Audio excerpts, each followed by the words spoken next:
Ya, voy a ver esta pregunta porque como tuvimos ese problema con el auxiliar de que tuve que ocupar la tablet de Zoom y la verdad que le decíamos harto con eso. Y iba a aprovechar de comentar algo que le envié en el correo, que igual es súper importante que tengan en cuenta, que quería comentárselo en la grabación pasada, pero se me fue, nada más que nada por el tiempo. Y es básicamente con el tema de la constante de propagación, ¿ya? Que eso no sé si lo han visto con el profe, pero para que tengan una idea, que de hecho fue lo que vimos al auxiliar pasado, es que la constante de propagación, a ver, por un lado la pueden pillar de diferentes maneras. Eh, Cuando está en el vacío, la constante de propagación usualmente se nota como K0, ya que K0 básicamente se le dice como el número de onda, que también puede ser B, y que básicamente es 2pi sobre lambda. Y este valor lo único que nos dice es el cambio de fase que tiene la onda electromagnética en un medio. ¿Vale? El cambio de fase nuevamente es como va cambiando. Cuando yo hablo de fase, hago referencia a ese término. Ya es como va cambiando al final en cuanto al ángulo. Ya, simplemente eso. Ahora, aquí va con lo que le escribí en el correo, es que K, de manera general, K a lo que hace referencia es a dos cosas. Por un lado, hace referencia a la constante de pérdidas, porque obviamente cuando nosotros transmitimos en cualquier medio, la onda va a tender a atenuarse, y ese valor de atenuación tiene que ser un valor real, que se define como alfa, y luego vamos a tener un valor de atenuación, o sea, perdón, no de atenuación, sino que simplemente de cambio de fase, que se va a definir como J, y que usualmente se denota con B. ¿Ya? Entonces, si usted escribe el fasor del campo eléctrico, va a ver que esto es de esta manera, J beta, o sea, perdón, J I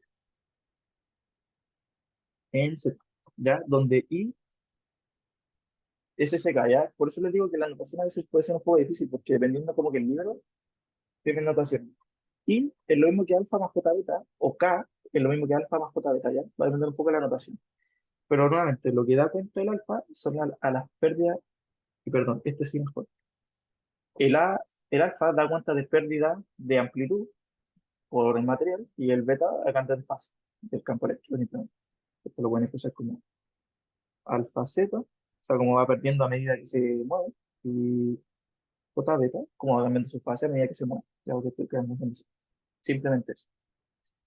Cuando hablamos de un material sin pérdidas, estamos diciendo de que alfa directamente va a ser cero, y en ese caso, cuando nosotros podemos decir de que K general es igual a beta, ya porque en ese caso eh, no tenemos pérdida, que podemos ponerle cuando alfa es igual a cero. Ya, pero solo cuando alfa es igual a cero. En cualquier otro caso no necesariamente vamos a tener, porque podemos tener pérdidas. Pero usualmente en este tipo de ejercicios las pérdidas se consideran nulas. Y de hecho en la práctica, usualmente en línea de transmisión, las pérdidas suelen tender a cero. Es muy raro que tengamos muchas pérdidas, porque siempre trabajamos con cobre. El cobre es como que tiene una conductividad infinita. Entonces, eso como que solventa las pérdidas. Ya, vamos a pasar entonces a la P2, que ahora sí puedo trabajar bien con esto. Y tenemos este esquema, en donde básicamente tenemos un potencial abajo, que depende del tiempo, y arriba un potencial que es cero. Y esto es una línea de transmisión. O sea, imagínense esto que sigue hacia el fondo y que esto que está acá es por donde se está transmitiendo información. Como, supóngase un campo eléctrico y un campo magnético, que es lo único que podemos transmitir de onda. Ya, y tenemos que en las plaquitas tenemos conductividad infinita. ¿Ya? Y eso va a tener una serie de propiedades cuando queramos evaluar las condiciones de borde. Ya, usualmente se asume en los bordes, ¿no? Ya, entonces, la parte uno nos piden obtener el potencial eléctrico en este medio. Y obviamente sabemos que a priori campo eléctrico puede depender de R de teta, pero por simplicidad vamos a decir que depende solo de R y vamos a utilizar coordenadas cilíndricas, que es como lo más fácil, se dan cuenta que es un trozo de circunferencia. Y vamos a aprovechar el hecho del Laplaciano, ¿ya? Porque al final vamos a hacer lo mismo que hemos hecho siempre. Y se van a dar cuenta que al final es prácticamente lo mismo. Entonces, ¿a qué voy con esto? Y que si ocupamos Laplaciano en esférico, vamos a tener lo siguiente. A veces escribo R o phi, es lo mismo por si acaso. Entonces, vamos a darle mejor con phi. O sea, perdón, con rho. Entonces, nuestro potencial va a quedar de esta manera. Y pues la Laplaciano eso tiene que ser igual a cero. Ya, entonces acá pueden directamente sacar este término, porque obviamente el rho tiene que ser necesariamente mayor a cero. Cuando deriven esto lo voy a hacer un poco rápido, porque es lo que hemos hecho siempre. Voy a tener que esto vale una constante. A, el rho lo vamos a tirar hacia abajo. Esto vale así. Y esto lo vamos a volver a integrar. Y vamos a tener que esto vale rho en función de phi por a logaritmo de phi más b. ¿Cierto? Donde tenemos nuevamente dos constantes y tenemos dos condiciones de borde, lo de siempre. Ya, algo importante acá que seguramente lo van a ver en la grabación pasada, es que a veces pueden omitir el término en las condiciones de borde de EJWT. Y básicamente porque a términos de campo eléctrico y a términos de potenciales, cuando ocupamos el campo eléctrico igual al gradiente del potencial, los gradientes están en función de cosas geométricas. O sea, están en función de phi, de rho, de teta, de zeta, según lo que estemos hablando, pero nunca están en función de t. Entonces al final ese EJW0T lo pueden sacar de la derivada y al final si lo colocan o no lo colocan es irrelevante. Pero al final de la expresión tienen que colocarlo, porque eso no está diciendo que el campo está variando sinusoidalmente. Entonces, ¿qué voy con esto? Pero si lo evaluamos en rho igual a, entonces vale de 0. Yo lo voy a hacer de manera general, básicamente para que se encuentre que al final hacerlo de una manera u otra es lo mismo. Y por otro lado, tienen esto, que es igual a norte. Entonces aquí esto equivalente a decir de que B va a ser igual a menos a logaritmo de B. Lo reemplazamos acá. Vamos a ver de que B cero es J del t va a ser A logaritmo de A menos A logaritmo de B.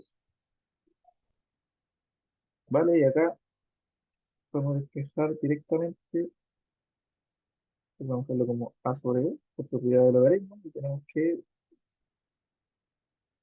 hacer logaritmo de A sobre B igual a.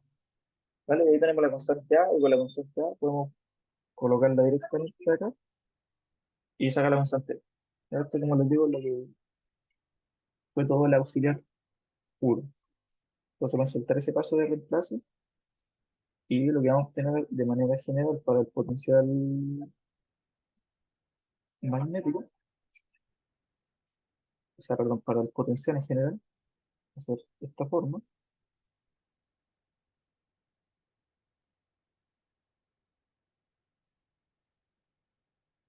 ¿Cómo lo veremos?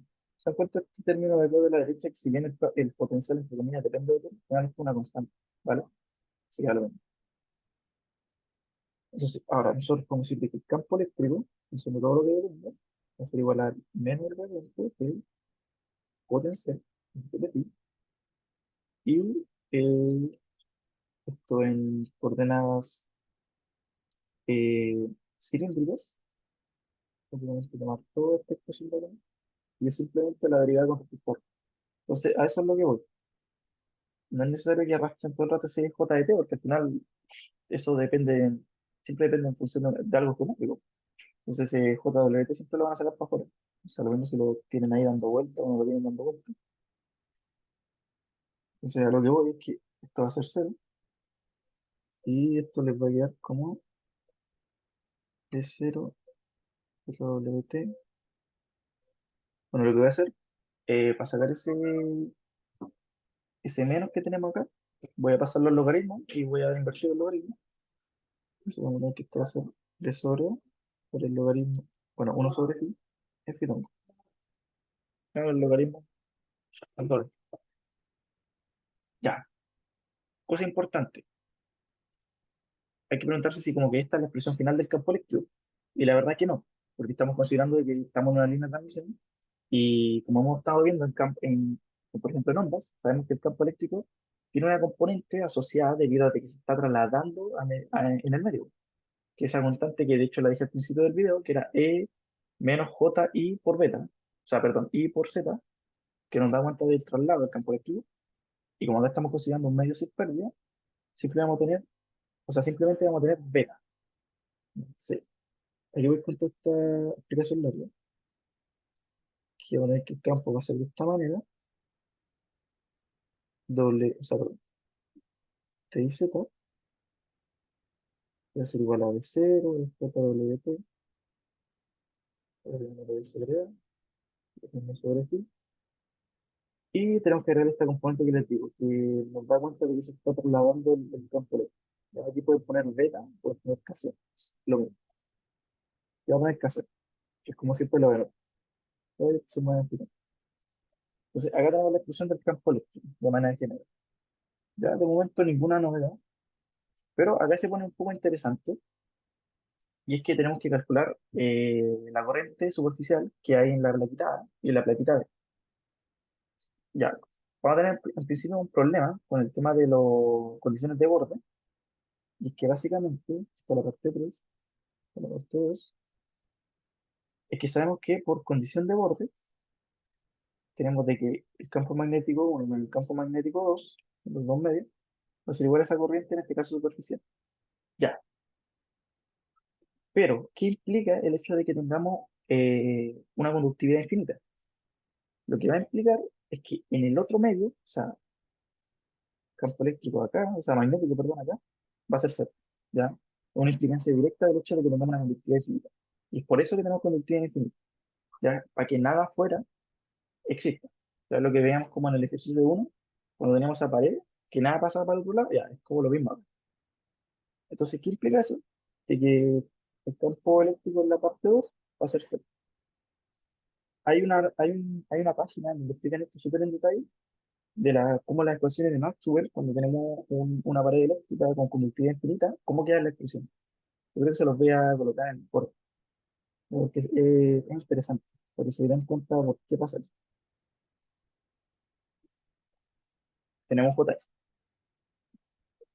Ya, pues, la JS que queremos, pero además de eso, nosotros queremos el JS en R igualado, o sea que vamos a tener que evaluar el campo magnético en R igualado, y tenemos que ver qué normas queremos ocupar. Entonces, como estamos considerando abajo, o sea, en A, la normal de esa, la normal que nosotros vamos a utilizar va a ser la que va así, ¿ya? O sea, va en R tongo positivo, pero cuando le evaluamos en B, va a ir hacia acá. Eso va a ser R tongo negativo, ¿ya? Eso básicamente. Entonces acá vamos a poner pi tongo, cruz H1 en R igualado, en JS, en R igualado. Y ahora tenemos un problema, no tenemos el campo magnético, pero de lo que hemos estado viendo de onda, podemos relacionarlo con el campo eléctrico. Y nosotros sabemos que el campo magnético de R por la A va a ser igual a I, K, que es donde se está propagando la onda, por el campo eléctrico en R igual a en phi tongo, ¿vale? Bueno, sabemos que el medio de propagación, como les digo, siempre es K tongo, o sea, hacia adentro de la pantalla donde se está moviendo, pero las ondas van perpendicularmente hacia esa dirección de propagación, como lo veíamos en el GIF de la semana pasada. Entonces, si nosotros reemplazamos, igualamos ¿cómo es que se llama? En el campo eléctrico en A, lo siguiente. Entonces, antes estaba uno partido por phi, ahora va a ser uno partido por A, lo estamos hablando. Por lo mismo, voy a poner beta, por lo mismo que acá solo, por el J, W, 0, o W beta. Y nos va a quedar un producto cruz entre K tongo y cruz y tongo. Ya, básicamente este es tongo. Y tiene sentido, porque sabemos que el campo eléctrico va hacia arriba, pero ¿qué tiene que pasar? De que el campo magnético por el campo eléctrico variable va a tener que enrollar al, o sea, el campo magnético tiene que estar enrollando al campo eléctrico por el rotor, ¿cierto? Por las fórmulas, básicamente. Eh, y que se recuerdan que de esta manera, si como el campo magnético está variando, necesariamente tiene que haber un rotor, ¿ya? O sea, la escribí de otra manera, pero se entiende la idea. ¿Ya? Entonces, como los tiene que estar enrollando, debería estar en teta tongo o en fitongo, y es lo que va a resultar de este producto curso. Entonces, eso es como para que tengan un indicio de lo que están haciendo. ¿Está bien?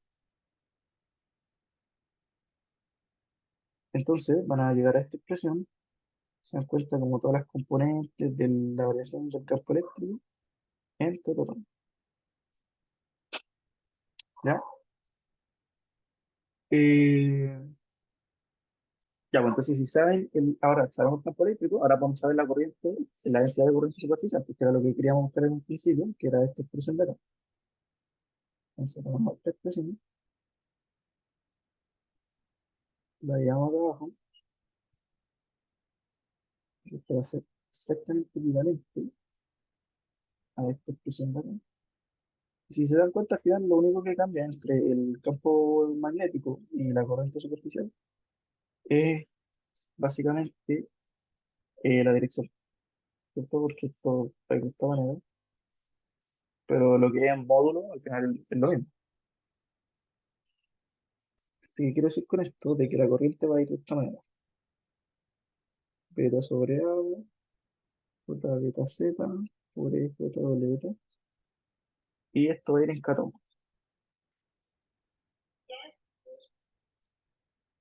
En sí, igual a. ¿Ya? Ya obtuvimos la primera densidad de corriente superficial que queríamos. Ahora tenemos que hacer lo mismo para H2. Y aquí en verdad me voy a saltar los pasos porque al final es hacer lo mismo, teniendo solo una consideración, y es que ahora tenemos que, cuando evaluemos la obra normal, como les dije, o sea, cuando hagamos esto va a ser negativo. La única consideración, porque estamos evaluando en la otra dirección, ¿cierto? Lo único que va a cambiar, básicamente. Entonces ahora vamos a tener como lo mismo, pero invertido, o sea, con el signo menos. Entonces me va a saltar ese paso, pero si evalúan, está hecho en la pauta en detalle, va a obtener básicamente lo mismo, que no va a cambiar nada, solo que ahora estamos cambiando el radio.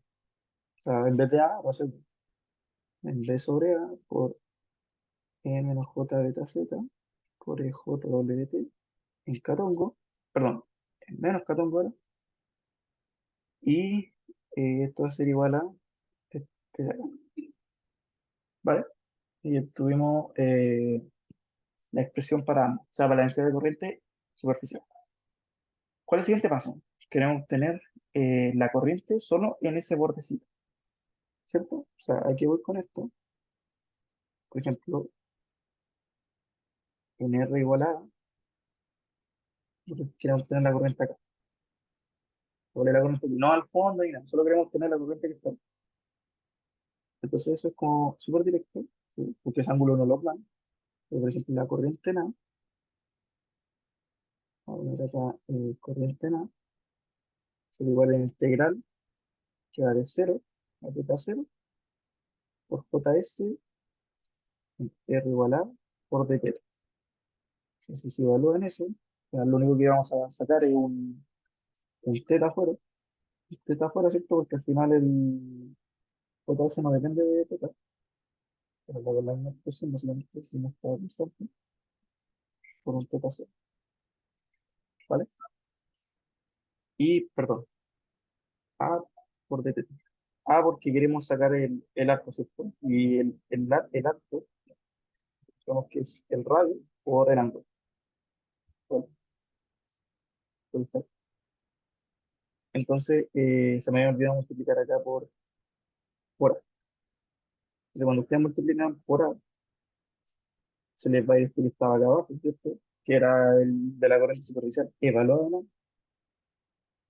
Y les va a quedar una expresión que no depende del radio. Me refiero sin considerar ese logaritmo, de esta manera, ¿vale? Ahora,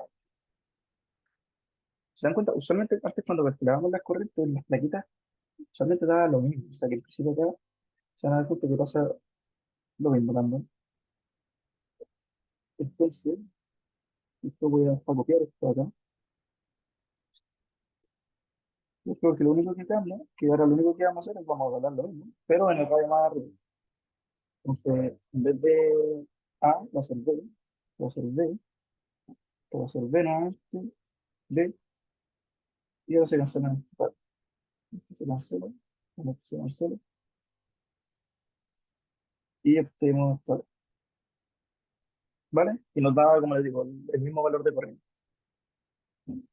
Obviamente, bueno, la corriente acaba de tener un signo negativo, en el caso de B, porque tenemos menos catón, pero en módulo las corrientes son iguales, que era lo mismo que nos pasaba antes. Entonces, eso es un indicio, como les digo, de que está bien.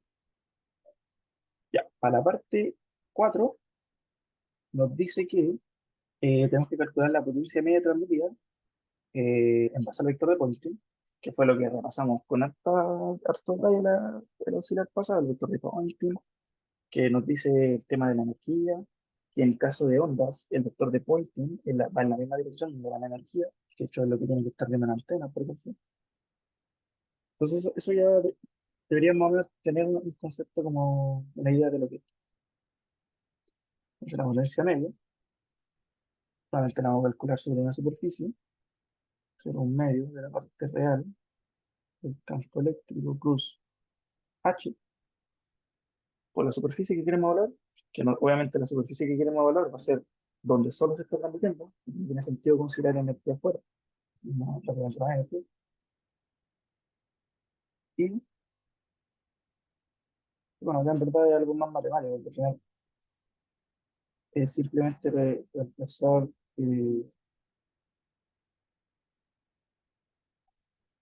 estos términos, y de hecho si se dan cuenta debería quedarnos el campo eléctrico al cuadrado.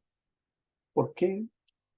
Porque el campo magnético, si se dan cuenta, se relaciona directamente con el campo eléctrico, entonces y se multiplica solo por un año. Entonces, en principio debería quedarnos un campo eléctrico al cuadrado, si se dan cuenta que es lo que es. Entonces, ahora, ¿qué estoy escribiendo? El campo magnético. Y por si no sabían, esto lo tenemos así. Miren. Esto de acá es lo mismo que vamos a tener acá. Ya lo que voy a escribir. Pero está conjugado. Ya. Y después de ser conjugado, porque si se acuerdan, cuando ustedes tienen un exponencial y le sacan el conjugado, lo único que hacen es desplazar la fase. Y cuando desplazan la fase, en resumen, lo único que le aparece es un menos. Y cuando desplazan las fases, cuando tienen un conjugado, es como decirle que se les va la parte imaginaria. ¿Ya? Por eso siempre aparece como E conjugado con H. O JS conjugado con JS. Entonces, ¿qué quiere decir eso? Es que estamos sacando la parte imaginaria, como que le dijeran el módulo. No, no es directamente eso, pero es como eliminar, ¿sabes eso al final? Por eliminar la parte compleja. ¿Y por qué? Porque acá, como les digo, les va a cambiar el signo al conjugarlo. Entonces, cuando multipliquen este con este y este con este, se les va a ir. Entonces, al final se echa la parte compleja. Esa es la gracia de que sea el conjugado, básicamente. Y esto estoy tratando, y por la superficie. Y bueno, obviamente tiene que dar que la dirección tiene que ser catongo, porque cuando se está viendo el vector de Poynting, no tendría sentido. Y bueno, si calculan esto, se dan cuenta que al final, miren, tenemos b cero, el logaritmo de b sobre a, uno sobre phi, y lo único que lo diferencia uno de otro es que tenemos un i cero, ¿ya? Eh, ya, bueno, entonces lo que vamos a hacer, vamos a colocar esto así, b al cuadrado, logaritmo de b sobre a al cuadrado, por uno sobre phi al cuadrado, el producto brusco es catongo, y el diferencial de superficie cilíndrica es phi, o sea, perdón, rho por d phi, es catongo. Entonces, como estamos haciendo el producto punto entre catongo y catongo, al final, bueno, y se nos va la componente espacial, y tenemos que integrar sobre la superficie. Entonces, ¿qué vamos a hacer? Vamos a ver todas las constantes que no nos interesan.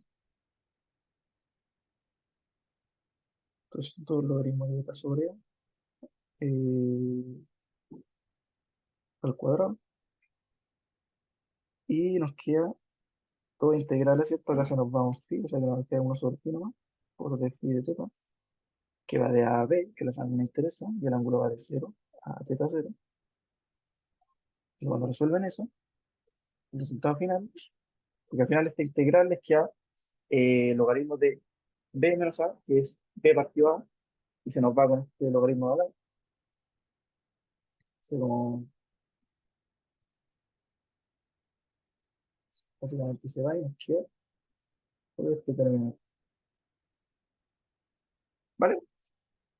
Y si se dan cuenta, está todo en expresiones conocidas, porque el B0 lo conocemos, los radios obviamente también. Y no se olviden que el I, como que nos dice, nos habla un poco de una constante que nos relaciona como el medio. O sea, yo voy con esto que dice define sobre el constante del medio. O sea, que se define como E por mu, mu general, en verdad. Va a depender de qué mu, pero siempre es mucho. Y ahí en este caso es E, que es conocido. Entonces, el valor I en particular también lo conoce. ¿Vale? Entonces, es la potencia media transmitida en función de puras variables conocidas. Y ya lo último que nos piden, para terminar el problema, es calcular la energía acumulada tanto del campo eléctrico como la energía acumulada del campo magnético. Y es muy importante cuando nos dicen como por unidad de línea. ¿Sabes? ¿Qué nos quiere decir cuando nos hablan por unidad de área, por unidad de línea? Como lo vimos en el ejercicio pasado, por unidad de área, es que dx y dy es 1. Entonces cuando integran, o sea, da lo mismo que integren, porque si integran le pagan 1, entonces queda igual. Cuando le dicen por unidad de línea, en este caso, se refiere a z, porque cuando integran sobre tz le va a quedar 1. Entonces como que no es necesario integrar sobre z, claro, como que básicamente eso. Ahora, si le tiran un D genérico, claro, ahí tendrán que considerar como ese D que le están dando. Pero en cualquier otro caso, no. Ya, esta expresión que voy a escribir ahora es esta que está aquí. Ya, la energía eléctrica media, la energía magnética media en B y en E. En E y en E, perdón. Ahora, esta fórmula en principio deberían darse, pero tampoco es que sean la gran cosa aprenderse, ¿ya? O sea, si de hecho se sabe la densidad eléctrica, que es lo que ocupábamos antes, automáticamente se sabe eso, hay que calcular sobre el volumen. Y la que diría que también es importante es la potencia media disipada, que eso creo que también lo vimos, que tiene que ver con lo que, el calor que está disipando, básicamente. Y esto de ponerse reactiva en principio no, ¿ya? Eso que les digo ahí es lo importante. Y bueno, esta densidad de potencia media es lo mismo que abajo. ¿Ya? Y si se dan cuenta, mira, nuevamente aparece el conjugado, ya es como para sacarte la parte de atrás. Entonces, escribiendo esa expresión, tenemos que esto vale E al cuadrado por dB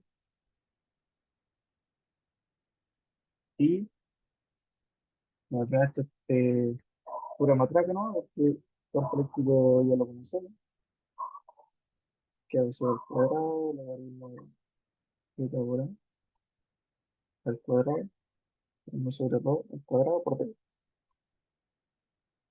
Y esto nos queda de la siguiente manera, de sobre al cuadrado. Bueno, ahí reemplazamos el dB, que esto es dB, o sea, perdón, esto queda de rho, de phi y de z. Como les digo, al final de z es 0 a 1, entonces se les va.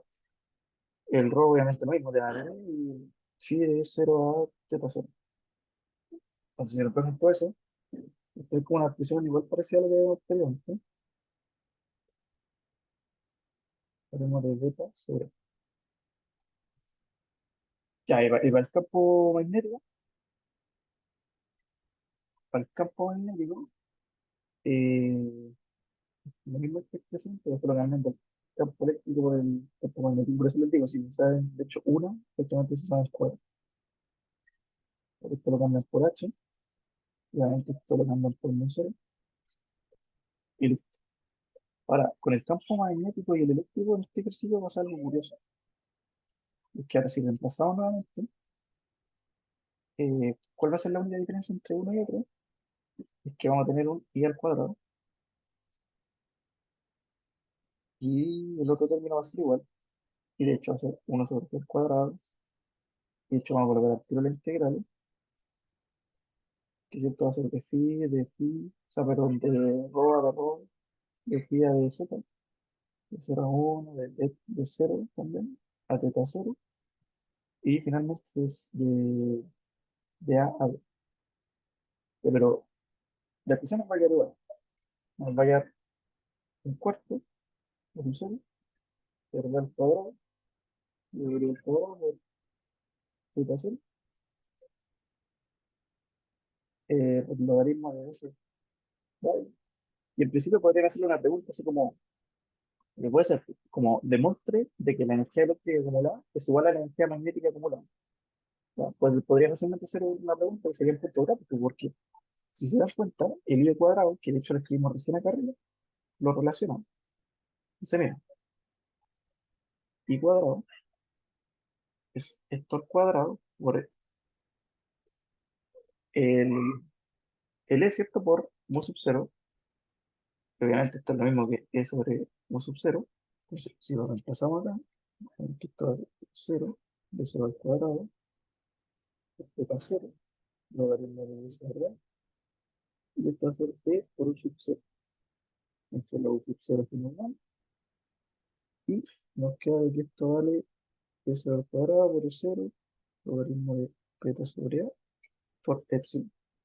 Y si se dan cuenta, esto es lo mismo que la energía eléctrica media almacenada.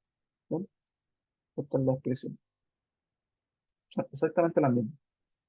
Entonces, es una curiosidad en este caso particular, eh, de que la energía de densidad eléctrica y la energía de densidad magnética son iguales. ¿Ya? Una curiosidad que se las podrían preguntar y que, como les digo, serían puntos fáciles. Así que eso sería la pregunta 2 al menos. Si tienen alguna duda, como siempre me la mandan al correo, voy a estar atento y traten de resolverla, que tampoco me alcanzó el tiempo en el auxiliar. La pregunta E2 del auxiliar sí. Así que eso. Cualquier duda, como siempre, estoy atento. Así que eso.